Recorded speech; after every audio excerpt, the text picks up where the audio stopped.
So,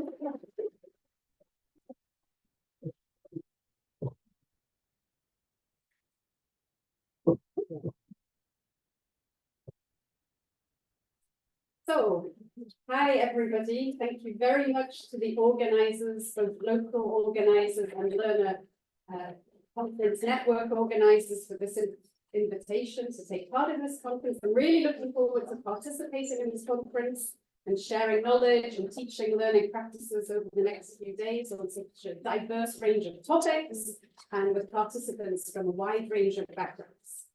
So today what I would like to do is to showcase a European Erasmus Plus project that is the ELIDE project, Engaging Languages in Intercultural and Virtual Exchange. However, I'm primarily a language teacher, and what do language teachers get you to do? Language teachers get you to interact.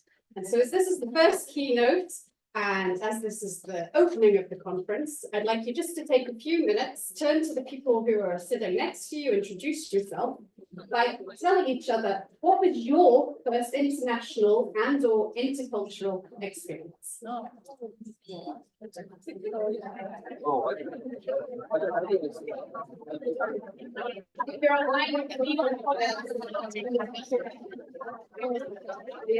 Nice to meet you. Nice to meet you. Estamos presentando como todo. Nice to meet you. Nice to meet you. Encantado. Encantado, José Luis. Encantado. My first international intercultural experience. ¿Cuánto fue tu primera?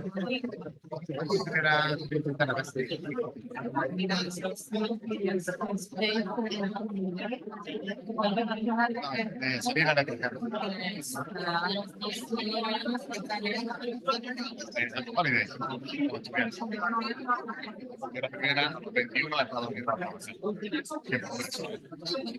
De calor Argentina. He dicho rápido que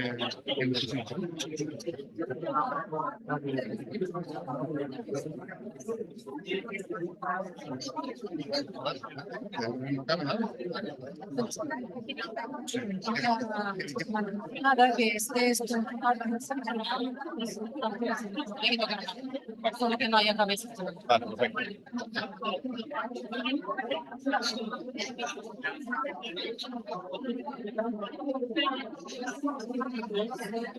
How's it? How's it going? Good? Okay. Where are you from? Oh, well, nice. I was close to go to South Africa next year, but I couldn't. Yeah, no. Beautiful things. Good. There you will say, wow, what I heard over the news is not true. You will never find it. Everything. But I want to.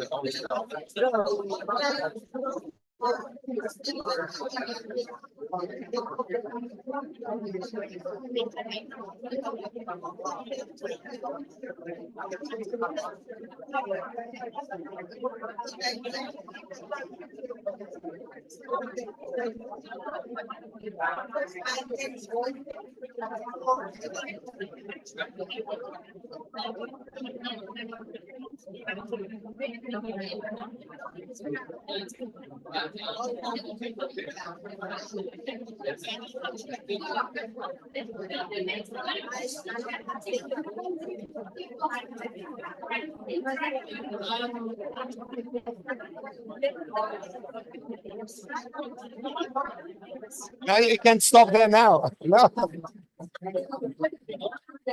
They're teachers, lecturers.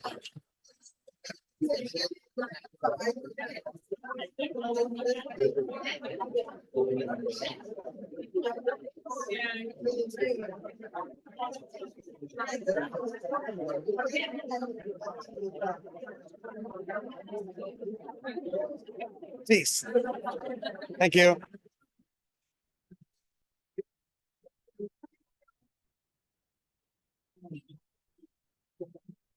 Nothing makes a language teacher happier than a whole group of people interacting about individual perspectives coming from different backgrounds, no doubt many speaking in a foreign language. My intercultural and international journey started when I was 11 years old. I had a French teacher. I was living in the north of England, and I had a French teacher, Madame Smith. And one day she came to class and she said, is anybody interested in having a pen club? And we had to take a 20p coin, stick it to a piece of paper with our address, write down our name, our age, and send it off to some post box in London. And in return, I got the name and address of a girl, Julie, who lived in the centre of France, actually only about 30 minutes from where I currently work.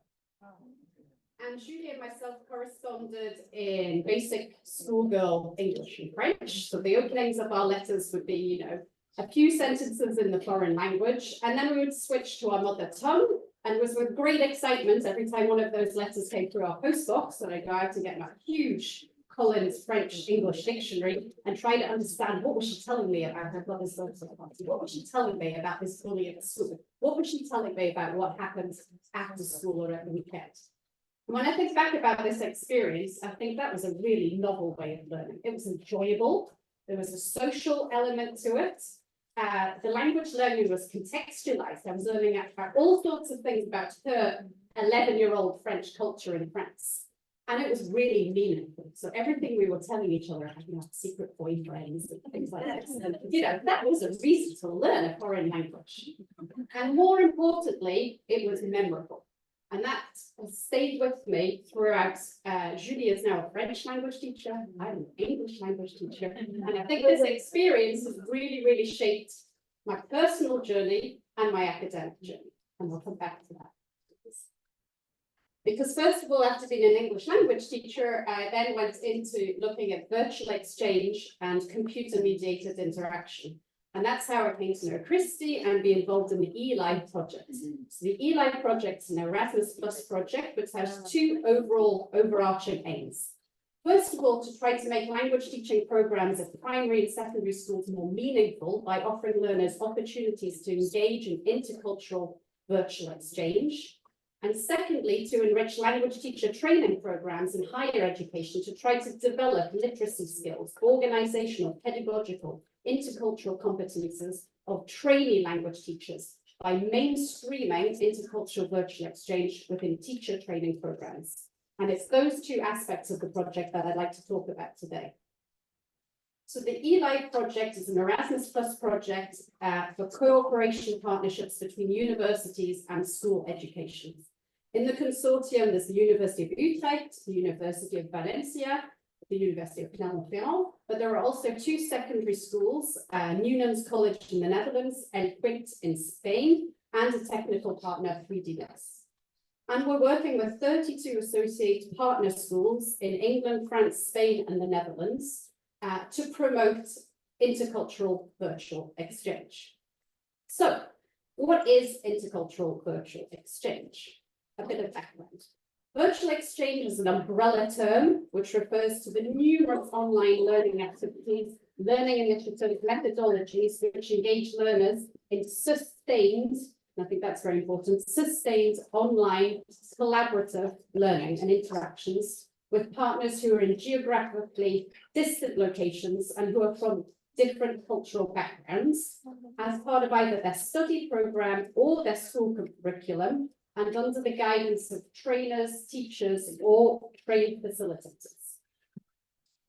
There's been a range of terms to refer to this practice, depending on the area of education that you're coming from and your focus. Melinda O'Dooley, who you'll hear from tomorrow, suggests that we use telecollaboration, which was a term that was really used in language teaching.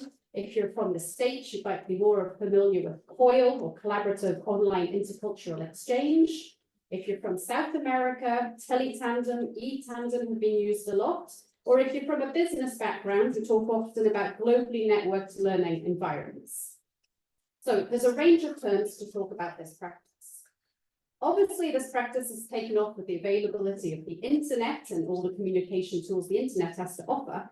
And we've definitely seen such a rise in intercultural virtual exchange, but I think it's important to look back at its origins, and Cumans and Sayers in 1995 traced its origins back to Célestin Freinet, who was a French scholar who in the 1920s had his primary school children writing collaborative class newspapers and sending them to other schools in France alongside cultural packages from their local area.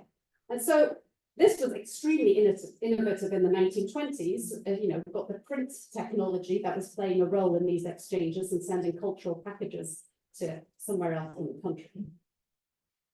So I think we shouldn't forget about the origins of virtual exchange and intercultural virtual exchange.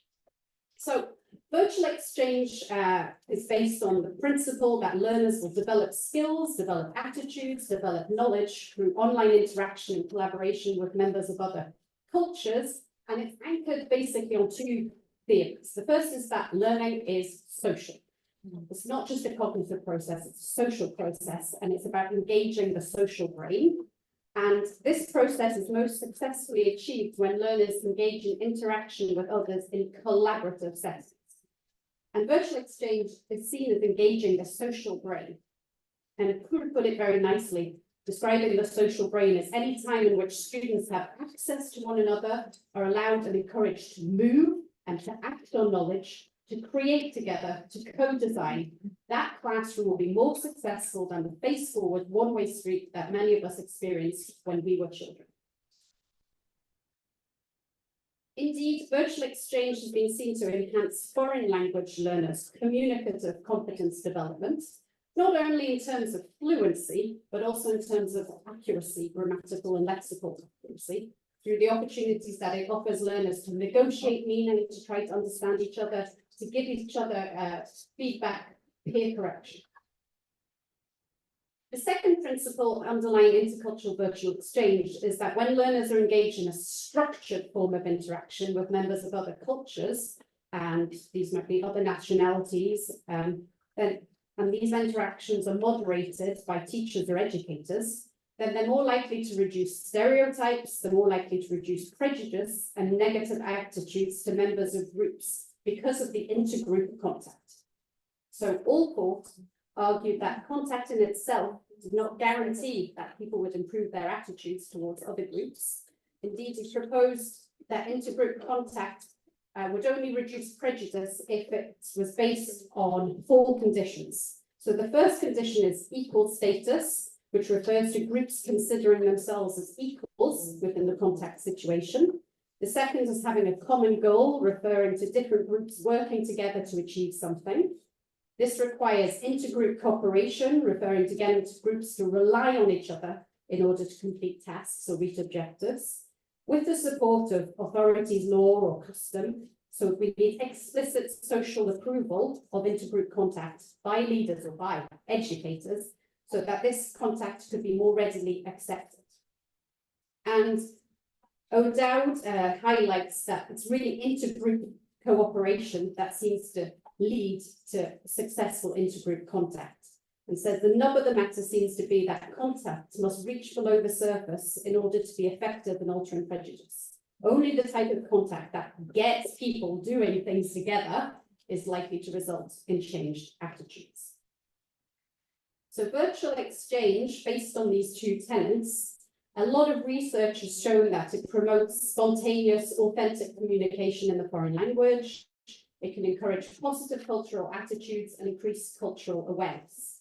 However, the vast majority of research has been done by educators in the higher education level. And there's little or growing research that has been done at the school sectors, particularly in primary and secondary. And the eLife project really wanted to look at how can we offer learners at primary and secondary school level opportunities to engage in intercultural virtual exchange. So the project started out with a needs analysis. We had an online questionnaire that was completed by our associate partner schools.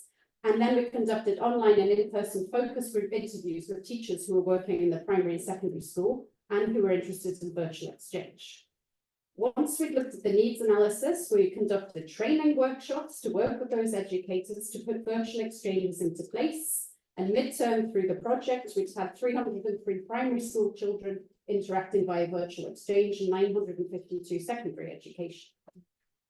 What came out of the needs analysis was that language teachers were struggling with large class sizes, different levels of language ability, and also the diverse individual interests that each learner brought to the classroom. And I think this quote from one of the teachers in the project summarizes it nicely. She said, "The biggest problem I have is wanting to give learners a high quality education, which I think is something we all strive for, and not being able to do so because I've got 35 students in class, each has their own individual interests, motivations, specific and different problems, and they're very, very, very heterogeneous classes. So here we see that, this is something we're all facing on an everyday level. How can we address these issues? The second thing that came out of the needs analysis was that teachers want to talk to teachers. Quite a lot of the teachers talked about job shadowing or having peer discussions. And as this teacher put it, is what works in the teaching community, we can have others contribute from time to time, but in our day-to-day professional lives, it's our colleagues who influence us. Asking questions to another more experienced teacher. Do you think this could work? What do you think if I did this? How many sessions ahead should I do this, etc. So the project put into place based on this needs analysis, what we call teacher voice workshops, which are available online using this QR code. So what we tried to do was to get teachers who are experienced in intercultural virtual exchange, have them be interviewed in webinars by less experienced language teachers who were interested in virtual exchange. So we were one example of a webinar where we looked at diversity and differentiation. So how can we organize tasks and activities which promote diversity and differentiation? And here we have two of the language teachers interacting with each other, and we're encouraging peer-to-peer teacher interactions. The second thing we put into place was a coaching network so that the school teachers who were interested in putting into place virtual exchange in their classrooms were coached by a more experienced teacher or teacher trainer to encourage them to think about the different technologies they needed to put into place, the tasks that could promote differentiation, how to take into account diversity. So what I want to do today is to look at, first of all, at some of the tasks that we put into place. I've specifically chosen the younger age group. So we're talking about 7 to 9-year-olds in this case. This is an example of a first introduction task, Who's Who. The students who were in France completed an identity card. So, my name is, where did they live, etc. Now, normally, this kind of information would stay in the classroom. Fill in your ID card, maybe tell your partner about yourself, and it would end within the classroom. However, what we did was that we encouraged the schools who were partnered in the virtual exchange to send the ID cards to each other. Then the teachers made a listening grid, taking into account all of the learners' individual interests from the identity cards that they'd received from their partner school. And then we organised small group interactions via video conferencing where the young learners would ask and answer questions about themselves. And you can see that the identity cards from the partner school were placed on notice boards around the classroom. And the game was that they had to interview each other and try to guess their partner's name. And lots of interesting interactions that we've analysed in a paper, which is in print currently in language learning and technology, came out of this. So I'd like just to share a short video, trying to show you the type of interactions that 7, 8, 9-year-olds are capable of when we give them opportunities to own their own learning. And you'll see here examples of clarification requests, negotiation of meaning in the foreign language. You'll see examples of peer scaffolding, where they're helping each other out. And you'll see examples of creative language use that we're really pushing them to, communicate something when they say, I don't like food as mushrooms.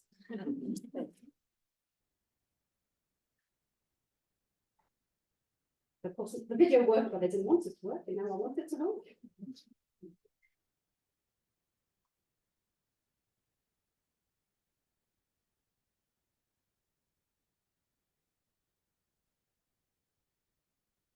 First of all, there's a micro question where the remote learner in the partner class asks a question.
That here, unfortunately, they're not sure about the learner's response, and then they go on and ask, "Are you Emma?" She says, "Yes, yes, I am."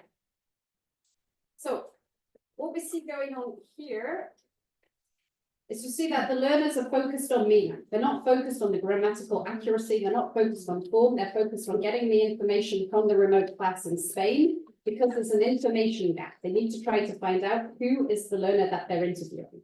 We also see that they have a choice in target language. So she talks about handball, mushrooms. These aren't things, handball you don't find in the textbook. And we see really that there's an emphasis on the outcome of the activity. These learners are extremely engaged, despite the young boy yawning at one stage, but they're extremely engaged. To see this as a game, they absolutely want to find out what is this learner's name, and they're so excited once they actually manage to guess who it is.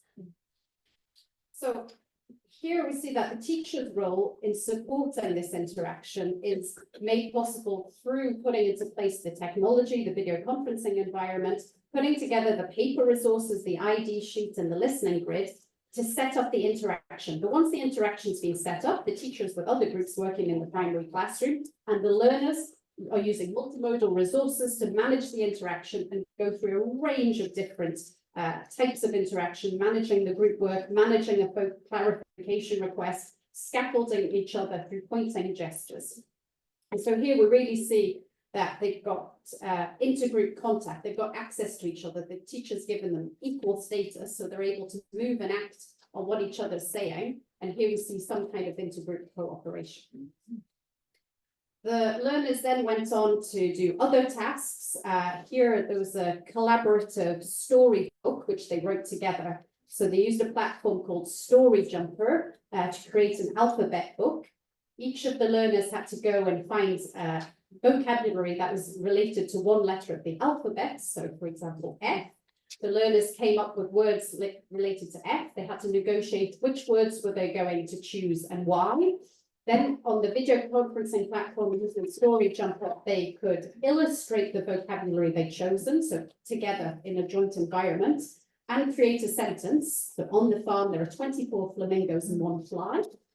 And at the end of the project, we printed out these ABC alphabet books for the learners. And you can see how happy they are because they had a common goal. They had to create it together. They've been working, collaborating together to create this production.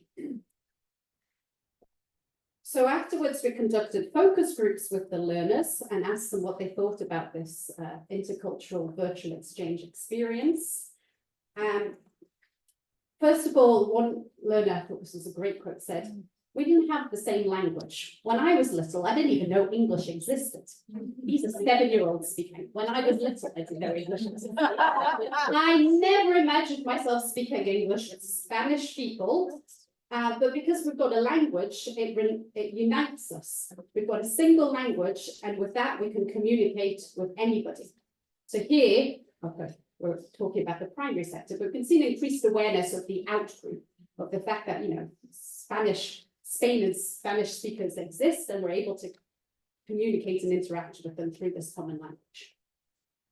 We also saw in the focus group interviews a real emotional engagement in the virtual exchange tasks. So one learner said, this is a bit difficult, but it was fantastic to be able to communicate in the same language. And the range of adjectives that came up with these focus groups was amazing.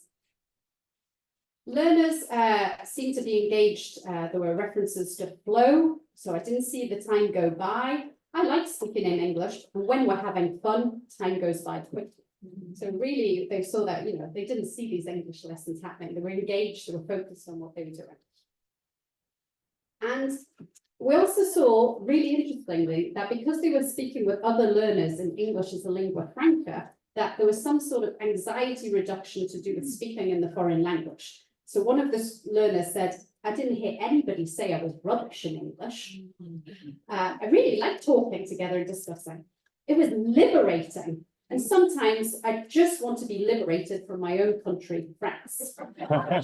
Given what was happening last week, I understand.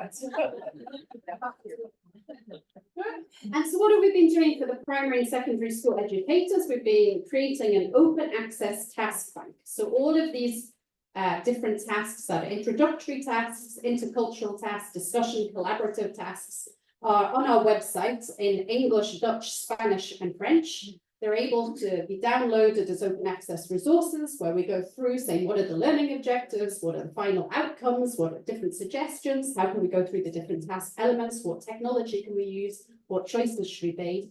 And more importantly, they're in a format that can be adapted so that they can be adapted to each individual teacher's curriculum. So that was the first main objective of the eLife project. And then the second objective was to try to mainstream intercultural virtual exchange within teacher training programs. So we've been putting into place virtual exchanges between our future pre-service language educators. We've also been conducting their master's dissertation research projects on these types of interactions, with the hope that they'll go on to integrate such practices into their classrooms. So I want to talk briefly about an exchange that we set up with Christy between Utrecht University, where we are today, and University Clermont-Auvergne. The first instantiation of this exchange involved 48 pre-service language teachers over, unfortunately, a 6-week period, not longer, because of many conflicts between semester timetables. In this exchange, the learners, first of all, introduced themselves and their personal experience of multilingualism through a video presentation on the platform Flip. They were invited to comment and reply on the video presentations of their partners in the other country. We then asked them to post in a Moodle forum individual reflections on their teaching experience before engaging in a video conferencing exchange where they discussed the differences between teaching systems and the intercultural comparison of teaching philosophy, teaching beliefs. How do you train to be a teacher? What kind of language teaching methodologies or approaches are put into place in each country? The third task, which I'm going to talk about today, involved a synthetic or virtual world frame VR and the creation of a short machinima, an animated film. And then the final task was to collaborate together to design a task for virtual exchange for their own language learners in secondary school. And after each task, we asked the trainee teachers to keep a personal task diary, a task reflection, where we asked them to think about how did you communicate with your partners? How did you collaborate with your partners? What was your intercultural experience? What did you think of the digital tools that we were using? So the third task involved them creating a machinima in this virtual world of synthetic world called Frame VR, which you can see an image on the board. What we asked them to do, they just come back from teaching placements, and we asked them to imagine that they were 11 to 12-year-old learners. So first of all, they had to create a learner profile where we asked them to place themselves in the shoes of their future learners in their classrooms. And this is just one illustration, but what was common to nearly all of these learner profiles? We had 11-year-olds who like video games, know how to use computers, don't like speaking in public, are introverted, shy, are worried about their appearances, have issues with learning things by heart, and like talking but not writing in the foreign language, English. So in the task, we asked the trainee teachers, first of all, to explore the virtual reality environment So we set up different cultural environments. This is the English-speaking area where you've got a fish and chip shop, you've got a church, you've got the Chatterdale police station, you've got a bed and breakfast hotel. We asked the learners to go and choose a location. In that location, imagine a scenario, and then to record their dialogue and their scenario in the environment. Now, these are pre-service language teachers, but remember, they are acting as if they are 11-year-old language learners. So I'm just going to show you a short clip. It's thanks to Machinima that they created.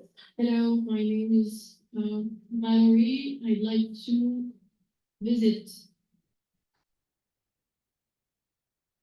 Hello, my name is Ciara. I'm 12 and I want activities. Hello, my name is Emma. I'm 12 and I want activities too. I like to swim, but I don't like to hike.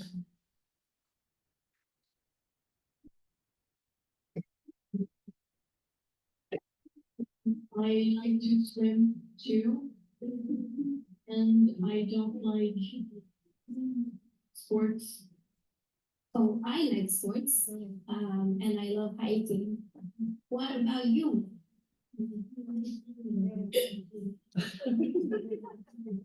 What about you? Mas são confaixas. What do you like? I like walking the forest with the lost. No, okay.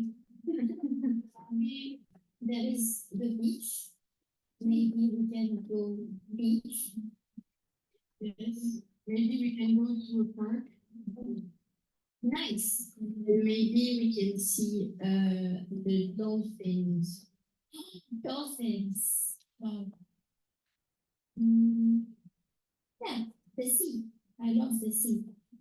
And today it is funny, so we can do something Is it? outdoor. Oh, yes. Sea is blue. The breeze. So maybe we can visit the castle. So the beach and the castle.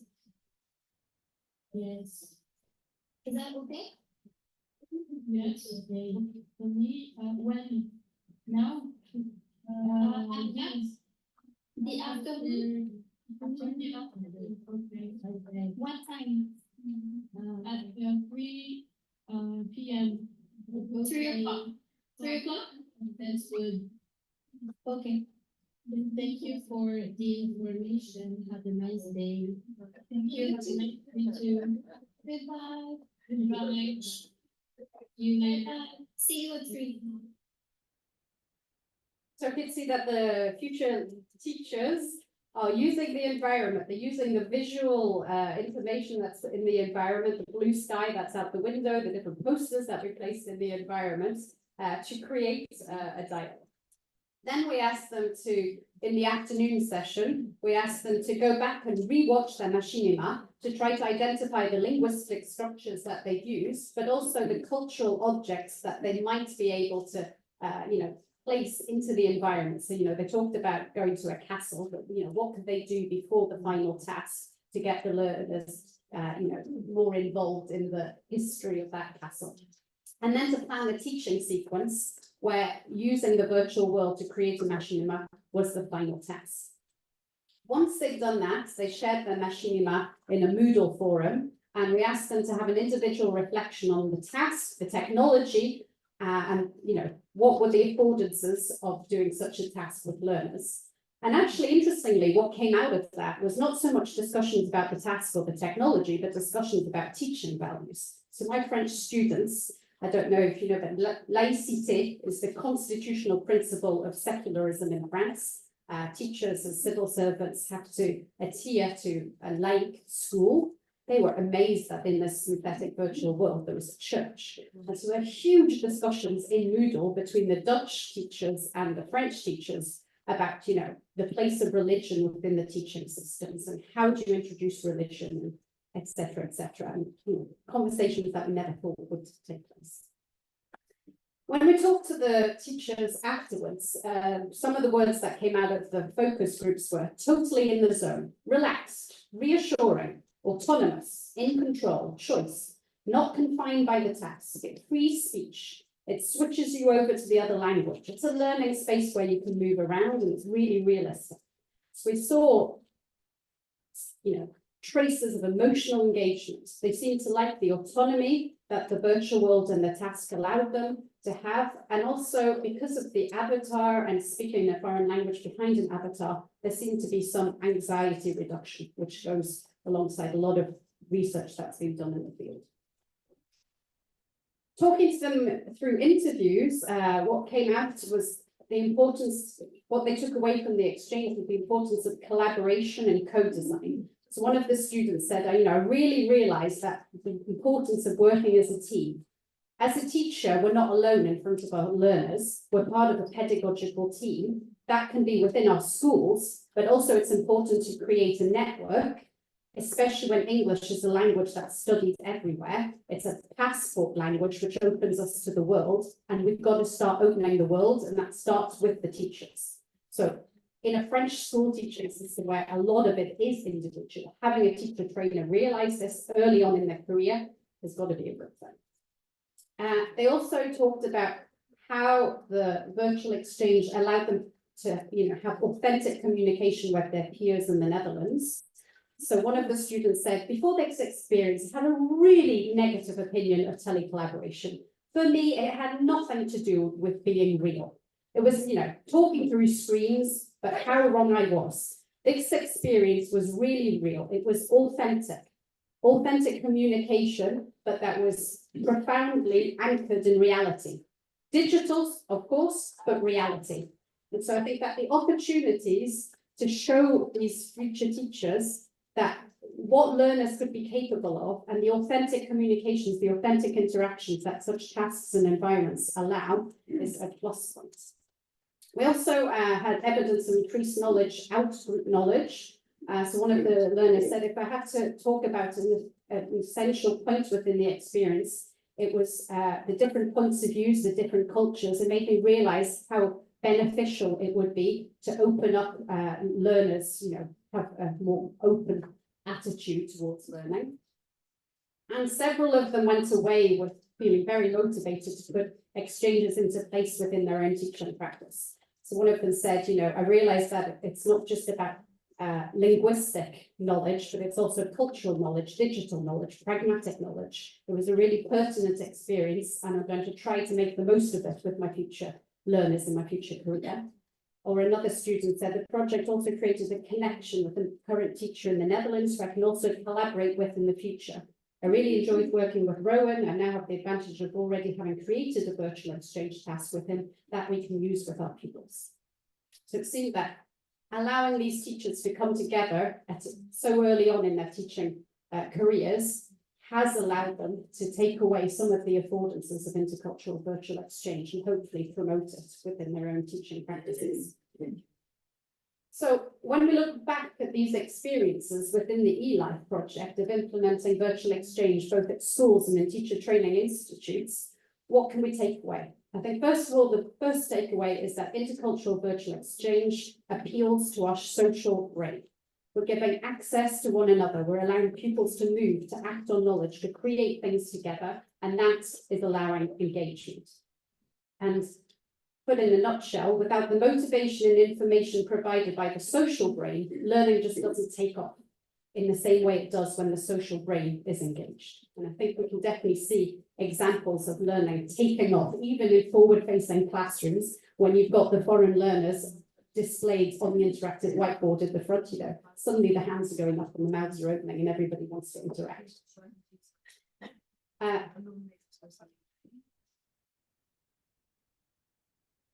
Secondly, intercultural virtual exchange has the potential to foster empathy, to foster communication skills, and to foster cultural sensitivity.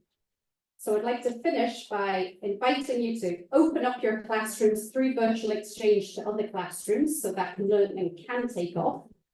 Let's help our learners using the affordances of digital tools discover how our collective, but also I'd say our individual cultures contribute to such a rich tapestry of our multi-led, multicultural, multilingual world, and how exchanging and interacting with peers can lead to journeys that we never expect to take and bring us all closer together.